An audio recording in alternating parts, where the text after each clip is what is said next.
ఆవబెట్టిన చింతపండు పులిహోరకి కావలసిన పదార్థములు: ఉడికించి పెట్టిన కప్పు రైసు, 2 స్పూన్లు శనగపప్పు, 4 స్పూన్లు పల్లీలు,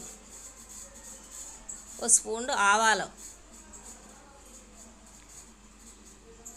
చింతపండు రసం 50 గ్రాములు, ఉడికించి పెట్టిన చింతపండు రసం 50 గ్రాములు, అల్లం ఆవాలు మిక్సీ పట్టిన 2 స్పూన్లు, 1/2 స్పూన్ పసుపు, 2 స్పూన్లు ఆయిల్, 4 పచ్చిమిర్చి, 2 రెమ్మల కరివేపాకు, కొద్దిగా కొత్తిమీర, 4 ఎండుమిర్చి. ఒక బాండీ పెట్టుకుని అందులో 2 స్పూన్ల ఆయిల్ వేసుకుని 1 చెంచా ఆవాలు వేసుకొని అవి బాగా వేయించుకోవాలి.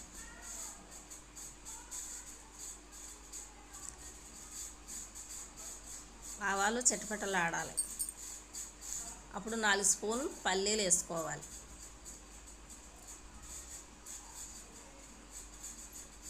4 స్పూన్లు పచ్చెనగపప్పు వేసుకోవాలి. అవి ద్వారగా వేపుకోవాలి.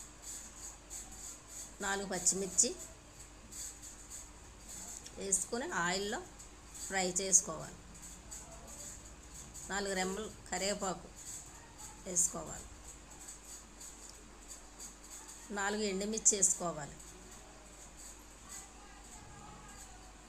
అవి బాగా కలయబెట్టాలి. 1 చెంచా పసుపు వేసుకోవాలి.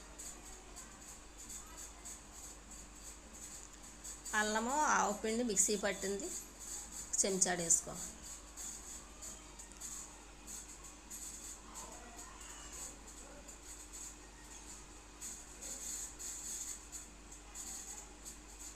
ఇంగువ 1/2 స్పూన్ ఇంగువ వేసుకోవాలి. టేస్ట్గా ఉంటుంది పులిహోర. కొంచెం కొత్తిమీర వేసుకోవాలి. మరలా కలయి పెట్టుకోవాలి.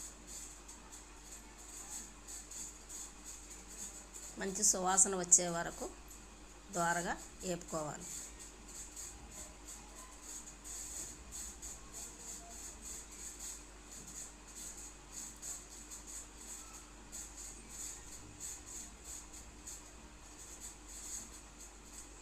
అప్పుడు ఉడికించి పెట్టుకున్న రైస్ వేసుకోవాలి.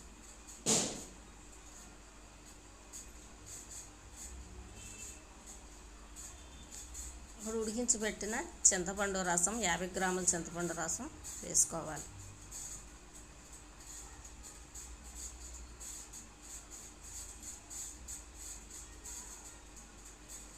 అది బాగా కలయబెట్టుకోవాలి.